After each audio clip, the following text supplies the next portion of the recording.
ಇಲ್ಲೂ ಹಾಗೆ ಒಂದ್ ರೌಂಡ್ ಐಟಮ್ಸ್ ಲುಕ್ ಹಾಕೊಂಡು ಹೊರಗಡೆ ಬಂದು ಫಸ್ಟ್ ಕಪಲ್ಸ್ಗೆ ವಿಶ್ ಮಾಡೋದಾ ಅಥವಾ ಫಸ್ಟ್ ಒಂದ್ ರೌಂಡ್ ಬ್ಯಾಟಿಂಗ್ ಮಾಡೋದಾ ಅಂತ ಯೋಚನೆ ಮಾಡ್ತಿದ್ದೆ. ಏನ್ ಗುರು, ಇಲ್ಲಿ ಊಟ ಮಾಡೋರ್ಗಿಂತ ಊಟ ಬಡ್ಸೋರೇ ಜಾಸ್ತಿ ಇದಾರೆ, ಇಷ್ಟು ಡಿಸಿಪ್ಲಿನ್ ಆಗಿರೋ ಆರ್ಮಿನೇ ರೆಡಿ ಮಾಡ್ಕೊಂಡ್ ಬಿಟ್ಟಿದ್ದಾರೆ ಇವರು.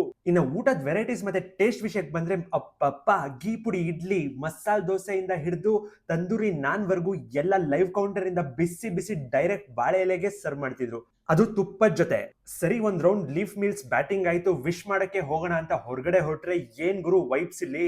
ಆ ಲೈಟಿಂಗು, ಡೆಕೋರೇಷನ್ಸ್, ಚಂದ ಮೇಳಂ, ಲೈವ್ ಮ್ಯೂಸಿಕ್ ಜೊತೆ ಡಿಜೆ ನೈಟ್, ಡ್ಯಾನ್ಸ್ ಫ್ಲೋರ್ ಇತ್ತು ಗುರು ಮ್ಯಾರೇಜ್ ರಿಸೆಪ್ಷನ್ ಅಲ್ಲಿ. ಸರಿ, ಸೆಕೆಂಡ್ ರೌಂಡ್ ಅಲ್ಲಿ ಸ್ನಾಕ್ಸ್ ಬ್ಯಾಟಿಂಗ್ ಆಡ್ತಾ ಯಾರ್ದಿರ್ಬೋದು ಈ ಕಾನ್ಸೆಪ್ಟ್ ಅಂಡ್ ಐಡಿಯಾ ಅಂತ ಕೇಳಿದಾಗ ಗೊತ್ತಾಯ್ತು ಕಂಪ್ಲೀಟ್ ವೆಡ್ಡಿಂಗ್ ಪ್ಲಾನಿಂಗ್ ಮತ್ತೆ ಎಕ್ಸಿಕ್ಯೂಷನ್ ವೈಭವ ವೆಡ್ಡಿಂಗ್ಸ್ ಅವ್ರದ್ದು ಅಂತ. ಮತ್ತಿನ್ನೇನ್ ಬೇಕು ಗುರು, ತಾಳಿಯಿಂದ ಹಿಡಿದು ತಾಂಬೂಲ ತನಕ ನಿಮ್ ಬಜೆಟ್ಗೆ ತಕ್ಕ ಹಾಗೆ ಬಜೆಟ್ ಫ್ರೆಂಡ್ಲಿ ಪ್ಯಾಕೇಜ್ ಅಲ್ಲಿ ಅವರೇ ಮುಂದೆ ನಿಂತ್ಕೊಂಡು ಹೆಸರಿಗೆ ತಕ್ಕಂತೆ ವೈಭವದಿಂದ ಮದುವೆ ಮಾಡಿಸ್ತಾರೆ. ಈ ರೀಲ್ ನ ನಿಮ್ ಫ್ರೆಂಡ್ಸ್ ಅಂಡ್ ಫ್ಯಾಮಿಲೀಸ್ಗೆ ಶೇರ್ ಮಾಡಿ, ಟೆನ್ಷನ್ ಇಲ್ಲದೆ ಗೆಸ್ಟ್ ತರ ಕೂತ್ಕೊಂಡು ನಿಮ್ ಮಕ್ಕಳು ವೆಡ್ಡಿಂಗ್ ನ ಎಂಜಾಯ್ ಮಾಡಿ.